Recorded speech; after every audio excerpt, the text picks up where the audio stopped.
ನಮಸ್ಕಾರ ಅಭ್ಯರ್ಥಿಗಳೇ ಹಾಗೂ ಪಾಲಕರೇ.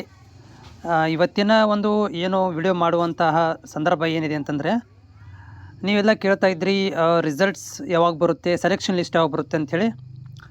ಸೊ ಯಾಕೋ ಗೊತ್ತಿಲ್ಲ, ನಾನು ಡೈರೆಕ್ಟಾಗಿ ಹೇಳೋದಾದರೆ ಯಾಕೋ ಗೊತ್ತಿಲ್ಲ, ಈ CSE ಅಥವಾ ಈ ಒಂದು ಇಲಾಖೆಯವರು ಯಾಕೆ ಇಷ್ಟೊಂದು ತಡ ಮಾಡಿದ್ದಾರೆ. ಪ್ರತಿ ವರ್ಷ ಈ ರೀತಿ ತಡ ಆಗ್ತಿರಲಿಲ್ಲ.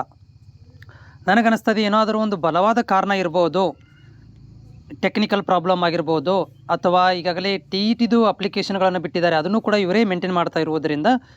ಆಮೇಲೆ ಇನ್ನೊಂದು ವೆರಿ ಇಂಪಾರ್ಟೆಂಟ್ ಥಿಂಗ್ಸ್ ಅಂದರೆ, ಇಲ್ಲಿ ಏನೋ ಒಂದು ಡಾಕ್ಯುಮೆಂಟ್ ವೆರಿಫಿಕೇಷನ್ಗೆ ದಿನಾಂಕಗಳನ್ನು ಕೊಟ್ಟಿದ್ರಲ್ಲ, ಸೊ ಅದು ಇಲ್ಲಿ ಡಿಸ್ಅಡ್ವಾಂಟೇಜಸ್ ಆಗಿರುವಂಥದ್ದು.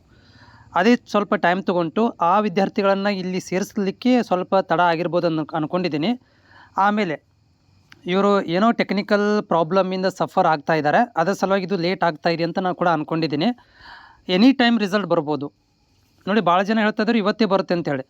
ಬಟ್ ನಾನು ನಿಮ್ಗೆ ಹೇಳ್ತಾ ಇದ್ದೆ, ಟೆಕ್ನಿಕಲ್ ಪ್ರಾಬ್ಲಮ್ ಇದೆ, ಇದರಲ್ಲಿ ಇಶ್ಯೂ ಇದೆ. ಸೊ ಇದು ಎನಿ ಟೈಮ್ ಬರ್ಬೋದು. ಇವಾಗ ಬರುತ್ತೆ ಆವಾಗ ಬರುತ್ತೆ ಅಂತ ಹೇಳೋಕ್ಕಾಗೋದಿಲ್ಲ. ಸಂಡೇ ಇರೋದರಿಂದ ಹೊರತುಪಡಿಸಿ ಉಳಿದ ದಿನಗಳಲ್ಲಿ ನಿಮಗೆ ಎನಿ ಟೈಮ್ ಬರ್ಬೋದು ಅಂತ ನಾನು ಹೇಳ್ತಾ ಇದ್ದೆ. ಸೊ ನಾನು 8:30 ತನಕ ಕಾದೆ, ಇವಾಗ ಏನಾದರೂ ಅಪ್ಡೇಟ್ ಆಗ್ಬೋದು ಅಂತೇಳಿ. ಬಟ್ ಯಾವುದೇ ಥರದಂತಹ ಮಾಹಿತಿ ಕೂಡ ಅಪ್ಡೇಟ್ ಆಗಿಲ್ಲ. ಇಲಾಖೆಯವರು ಹೇಳ್ತಾ ಇದ್ದಾರೆ ಸೋಮವಾರ ಮಂಗಳವಾರ ಕೊಳ್ತೀವಿ ಅಂತ ಅವ್ರು ಹೇಳ್ತಾ ಇದ್ದರು. ಬಟ್ ಟೆಕ್ನಿಕಲಿ ರಿಸಾಲ್ವ್ ಆಗೋ ತನಕನೂ ಕೂಡ ಅದು ಹೇಳೋದು ಕಷ್ಟ. ಸೊ ಹೀಗಾಗಿ ನೋಡಿ, ಎನಿ ಟೈಮ್ ಬರ್ಬೋದು ರಿಸಲ್ಟು. ನಾನು ಇವತ್ತೇ ಬರುತ್ತೆ ಅಂತ ಹೇಳೋದಿಲ್ಲ, ಎನಿ ಟೈಮ್ ಬರ್ಬೋದು. ಅದು ಇವತ್ತು ಲೇಟ್ ನೈಟಾಗಿ ಬರ್ಬೋದು, ಅಥವಾ ನಾಳೆ ಬೆಳಗ್ಗೆನೇ ಡಿಕ್ಲರೇಷನ್ ಕೂಡ ಆಗ್ಬೋದು.